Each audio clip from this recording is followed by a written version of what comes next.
Hey everybody, welcome back to another episode of Tanner's Favorite Things. I am Tanner Knight, and today we have a box. What is on the side of this box might give us kind of an idea of what we've got. JHS pedals, kind of a nice little teaser there.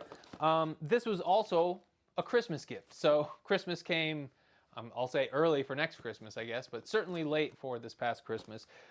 This was ordered in November, I believe, and it took this long, so 6-7 months to get here, and those two clues will probably tell you what it is. I've already cut into it, so let's just go ahead and show you. It is the Notaklon. So, Notaklon, what does that even mean? Well, if you are in any way affiliated with the guitar, if you play the guitar, you may be familiar with a little pedal called the Klon. This pedal, the Klon, is a very highly coveted pedal. They're going for $5,000, $6,000, $7,000, $8,000 today for a frickin' pedal. So that tells you kind of the rarity and the mystique that this pedal has around it. People are willing to pay that much for this sound. What is the Klon sound? Well, it's very famous. There's a lot of people who apparently have used the Klon on very famous recordings. I'm not here to go into the history of the Klon, but I did want to mention that, of course, there is a pedal on which this is based, and it's called the Klon, hence the name Notaklon. JHS stands for Joshua Heath Scott, who is just a guitarist and pedal enthusiast who made it his life's pursuit to understand the circuitry of pedals, guitar pedals specifically, and he built a business, JHS Pedals, off of developing his own circuit that was based on really famous pedals. So JHS has a whole line of pedals that mimic other famous pedals or have their very own unique tone based on him just playing around. So he's a really interesting guy. The JHS Pedals YouTube channel is actually really excellent, and I'm not paid to promote anything here. I'm just giving you my honest opinion. I think that he makes great content, and the Notaklon, it got me.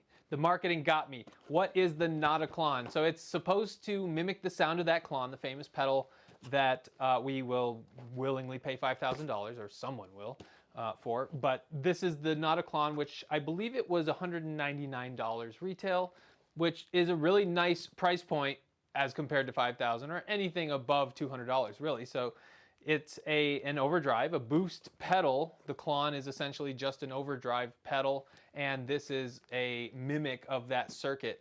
And the whole gimmick with the Notaklon is that it's not a pedal, it's a kit. This is a pedal kit. It comes completely disassembled. You have knobs, you have the goo, which we'll talk about here in a bit.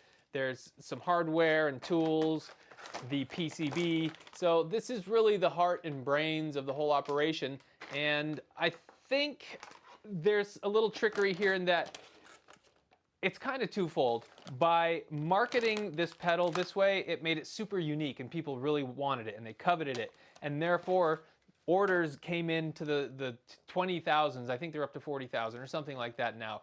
And that's a pedal, a $200 pedal. That's unheard of in the guitar market these days. They just don't sell that many units. Boss does not sell that many units today of the DS1. So that's a very unique situation.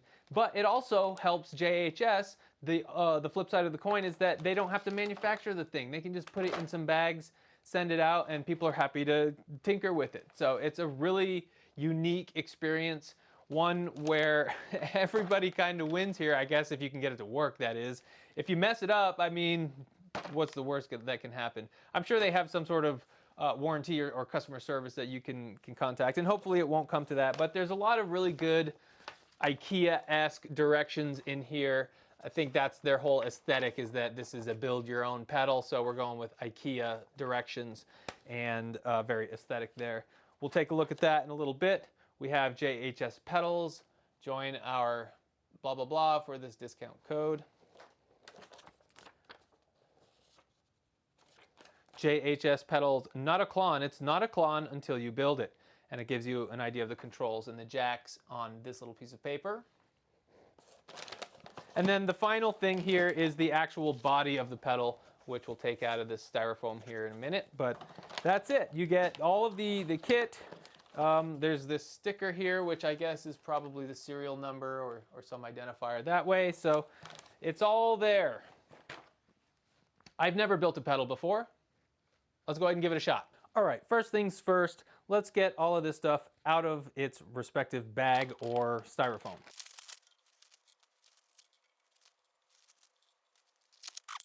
And the back plate just fell off, so that is not attached anymore. Everything is completely disassembled here. So let's go ahead and consult our handy dandy instructions, which are here.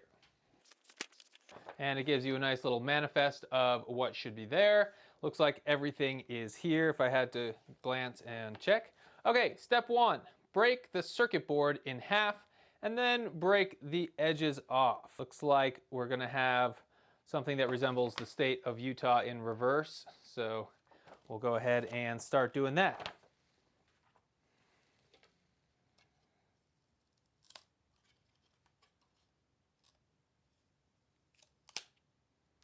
Okay, that was a little nerve-wracking. So it does say to use a tool to snip the rest of these edges off. So I will do that now.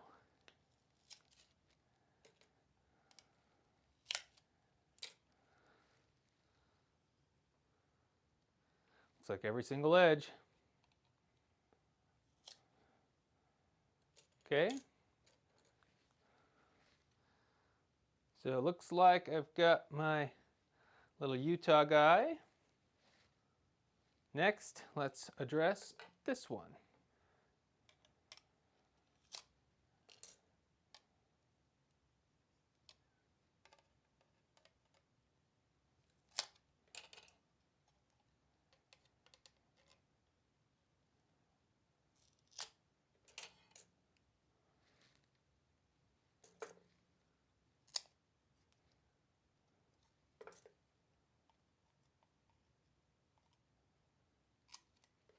Feel like that might come back to haunt us if we left it. So we've also now got one of these little flags with a QR code. We'll save that. The rest of these look like garbage, except for these, which appear to be tools. So let me snap those out, and we have, I guess, 2 tools as well in this one. All right, so the next step is to take the one with the pots, turn it over, and find the plug. And I guess we've got one of these cables, which seems to be sort of universal, but there is a direction it needs to go, and it looks like it's like this. Okay, and then this one is kind of facing up, so that gives you the ability to plug it where it needs to go. Okay, so we'll set that one aside. Next, it's saying that we need to get the pots located in the bottom of the casing and go ahead and screw the nuts on.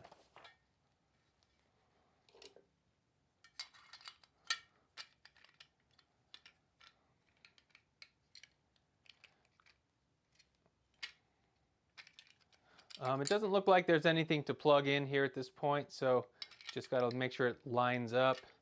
And there we go. Looks like we've got some threads now coming through. So let's go ahead and use the small ones. Are these washers? Yes, looks like we need some washers and these little nuts here. And this little guy is the tool for the job here, apparently.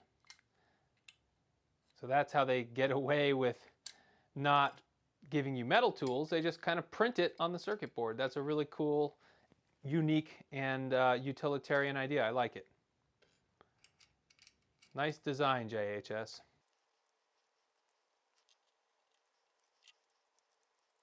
That feels pretty good. We've got a switch here, minus and plus. And our pots all turn. I believe this is the first time I've actually turned them. Yeah, they feel good. Okay, that part's looking good. Next, we do the same with the other little L-shaped board. So that goes up in here. I assume like this. And you can line up the jacks and power the hopefully 9-volt. I need to double check that spec, but line those up like so. And I bet that plugs in there, but let's verify before we do. First off, it's just saying let's get it mounted in here. So there we go. I think that's where it wants to be. And for this one, we have this little toothed washer. I'm gonna go ahead and put that one on there. Oh no, that's actually not the case. I was supposed to put the washer on first. So let me back up here a second.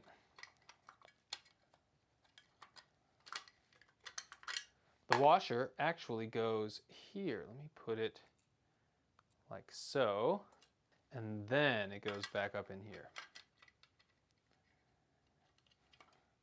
Okay, so for this one we have this large plastic washer and the larger nut, which requires a different tool, but let me go ahead and get this started. I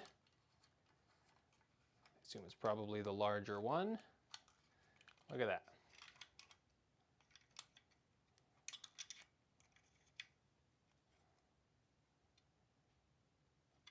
Okay. Say that's pretty good. Okay, before we do the cable, it's saying let's install the ferrules here for each one of these 1/4 inch input/outputs. So let me go ahead and do that. Oh, looks like there's some grommets that go in between, so I missed that. These little plastic guys, there we go. That makes a little more sense. Okay, that one's finger tight. And this is our 3rd size. Luckily, we're provisioned the right tools for the job. I mean, for the record, I do have actual tools that I could be using for this job, but I like seeing how the engineered tools work, and so far so good. This printed circuit board material is tough enough where you can put enough torque on there where it feels like it's actually pretty solid. So there we go. We've got those two installed per the instructions here. Next, it's saying secure the clip to this circuit board here, so that's nice and secure. Okay, now it's saying we need to install the pots, so we need to rotate them all the way to their beginning, which they're pretty close to that already. And now we just line up our knobs so that down looks like so. That feels pretty squishy. Oh, there's apparently little oh, there we go. There's set screws on the back, so we can put them all. Whoops, don't fall there, friend. Right here, here. So there's no detents or anything. You just gotta kind of find 7 o'clock and then crank it down with a tiny little screwdriver. Luckily, I happen to have a little flathead right here, so no fuss, no muss. It's right around 7. 7 and 7. This one is a little odd here. Let me see what's going on. I think the set screw was too far in, so it was preventing the shaft from going in at all. Nope. What is going on here? Are there different sized shafts? No, they all look to be the same. Let me see. So that one fits there. Is this the one that was not going any farther? Okay, it's pretty rock solid, but it missed the 7 o'clock. Let's try that again.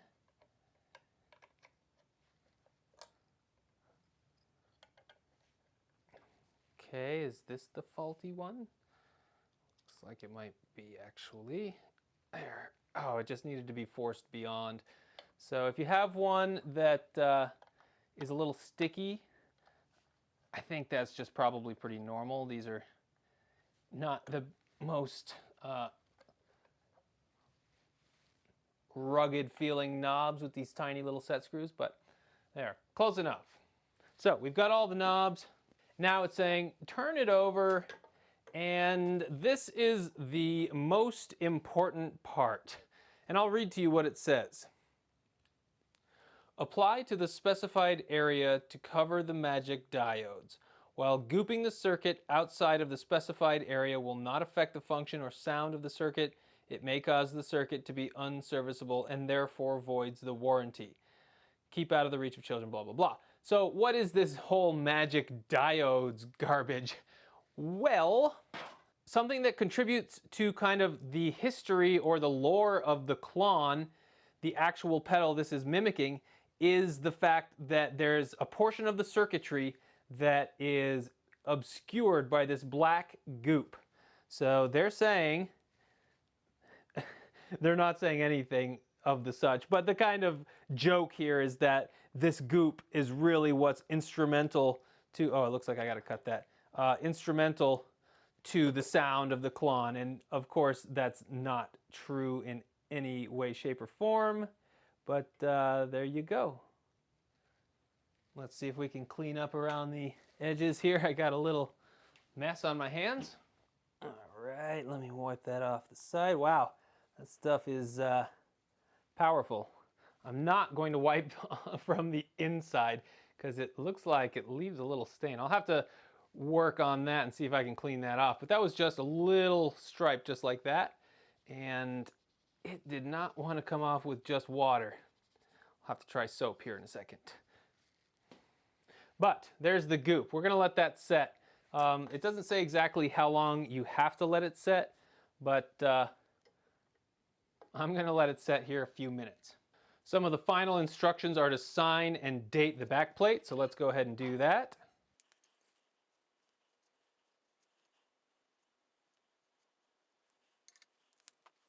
There you go, that's what she looks like, and all that's left is to slap on the back plate. Let's see if there's a direction. Doesn't seem to be, so let's go ahead and put it like so.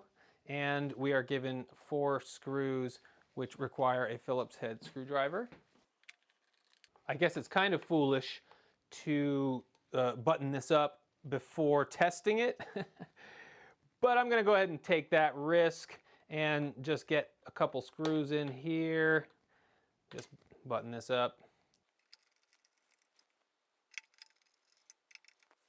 And we're given these little blobules if you want to put them over the screws or maybe somewhere else. I think I'm going to leave them off for mine because my pedal board is a Velcro one, so I'll probably add a strip of Velcro. But that is the Notaklon. So these are all the tools that I use for the job, in addition to the ones that were provided, the 10, 11, and 14 little wrench here. I had to use the little needle nose here to snip off the things, and I could have used it for a few other things, but I needed a Phillips, a tiny little flathead, a Sharpie, and they give you this nice little button and pen and pick as well. So let's go ahead and apply the sticker. I don't know if this is exactly where this needs to go, but let's do it anyway. Just kind of eyeball it, but I think that looks good right there. So we have a fully functioning JHS pedal. Let's go ahead and plug it in and hear what this thing sounds like. All right, it's a couple days later. I unfortunately ran out of time in order to get the sound sample, but luckily here we are with a rad guitar. This is a Gibson Flying V from 2016. It is the Flying V Pro T. So an interesting model that came out in, I think, 14 or 15, lasted through 16 or 17. This is a 2016, and it's just a really great rock and roll axe. You get the side benefit of having coil tap on both of these humbuckers. I don't think this one is a push-pull. So we have pulls, push pots there, and regular 3-way toggles. So before we hear what this guitar sounds like, I'll explain the signal chain real quick. We have this guitar being plugged directly into this pedal, the Notaklon, and it is being powered by an external 9-volt power supply. And then on the output, we have the orange Rocker 30. This is one of my favorite amps, and I've been playing it a lot lately. And this is just a perfect platform for pedals, but on its own, it has a really rockin' dirty channel and just great tones overall. So I figured it'd be a really good amplifier to hear this through. If you do want to hear it through the Marshall Plexi 1987X or the 5150, then let me know and I'll do a separate video with just that tone sample. But first, here we go, orange rocker 30 with the, well, without the Notaklon first.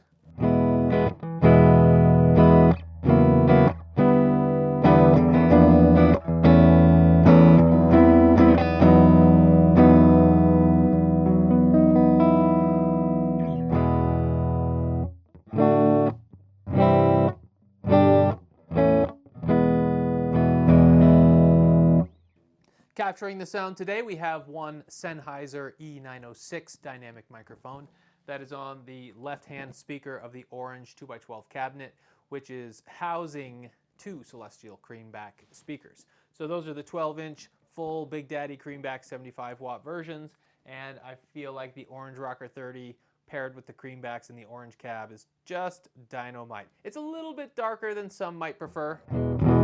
I have the tone knob, oh, well, that's a little better. I didn't realize I had a little more real estate on the tone knob, but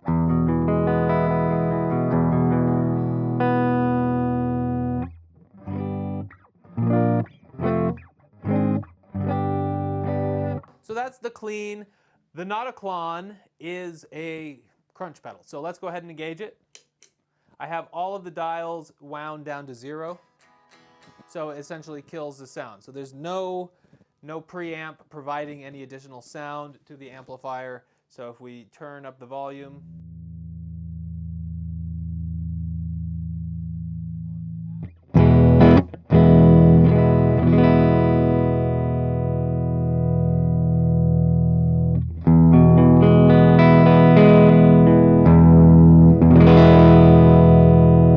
that's the Notaklon full-on clean tone.